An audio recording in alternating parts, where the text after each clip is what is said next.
The distress beacon had been silent for 3 cycles when Salome's scout ship picked up the faint signal from the debris field. Standard protocols said to ignore. Its salvage rights belonged to the collective, and human scavengers caught poking around restricted zones faced immediate detention. But Salome had never been good at following protocol. The wreckage of the Carvathi warship hung suspended in the void like a broken skeleton. Carvathi, even their name made most species shudder. Apex predators of the Andromeda arm.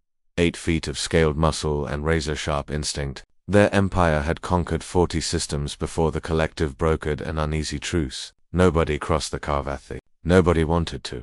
Salome guided her ship through the twisted metal, scanning for the beacon's source. Her instruments picked up faint life signs in what remained of the ship's cargo hold. Against every survival instinct screaming in her head, she docked. The hold was dark, emergency lights casting everything in a sickly red glow. Salome activated her suit's headlamp and froze. 4 pairs of eyes reflected back at her from the shadow's luminous amber. Predatory Carvathi cubs. They couldn't have been more than a few months old, still covered in the downy undercoat that would eventually harden into armored scales. The largest was maybe 3 feet tall, already showing the distinctive crest ridges of a warrior caste. They huddled together in the corner, hissing softly. Salome's hand went to her sidearm, then stopped. These weren't warriors. They were children, orphans. Easy, she whispered, though her translator wouldn't pass it properly for them.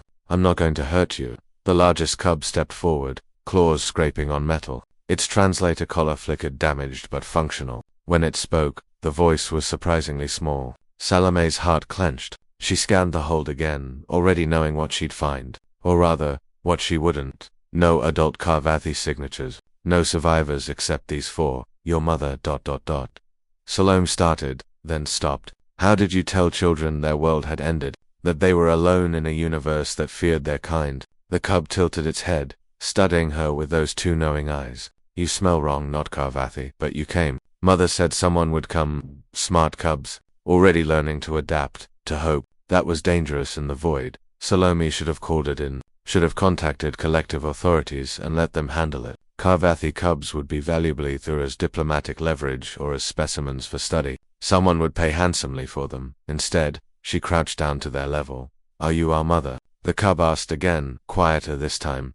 Salome looked at the 4 of them, frightened, alone, and somehow still defiant in the way only predator species could manage. She thought about the galaxy's reaction if she brought them back. She thought about the facilities where they'd spend their lives. She thought about her own childhood, bouncing between stations where nobody wanted the human orphan girl. She smiled, knowing it probably looked like a threat display to them. Close enough.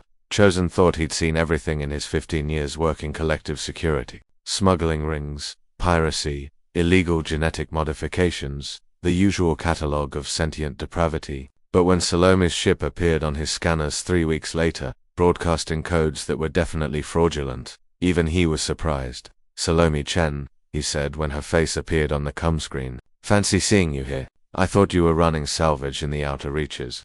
Change of plans, she said, too casually. Something moved behind her. Something large. Just passing through. Chosen. No need for inspection. You know I can't do that. Your flag. Pull into Bay 7, she sighed. You're going to make this difficult, aren't you? It's literally my job.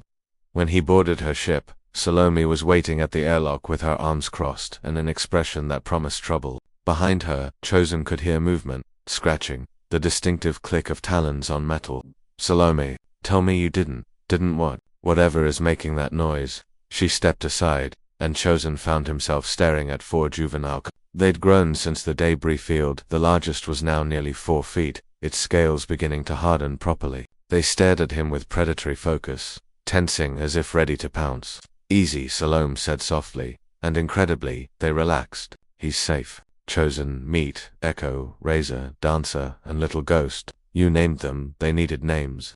Chosen pinched the bridge of his nose. Do you have any idea what you've done? These are warrior caste. When the collective finds out, they'll execute them as future threats. Salome interrupted. Or study them, or lock them away until they're useful. I've read the protocols, Chosen. There are protocols for a reason. The reason being fear.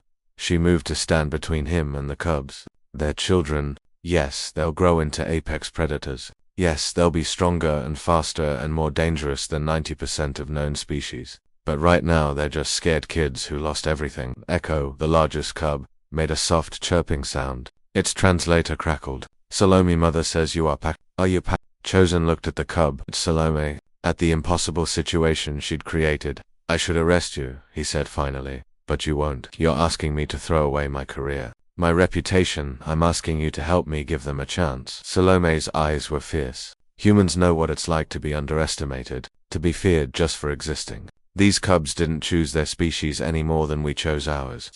Chosen was quiet for a long moment. Then he sighed and began deleting files from his scanner. Your transponder codes are clearly malfunctioning, he said. Should be fixed in a few hours. I recommend you move along before the next shift comes on duty. Salome smiled. Thank you. As her ship pulled away, Chosen watched it go and wondered if he'd just made the worst decision of his life or the best. Behind him, another officer approached. Everything clear, sir. Just another human, Chosen said. Doing what humans do best. What's that? Chosen smiled slightly. Adopting things that could kill them and calling it family.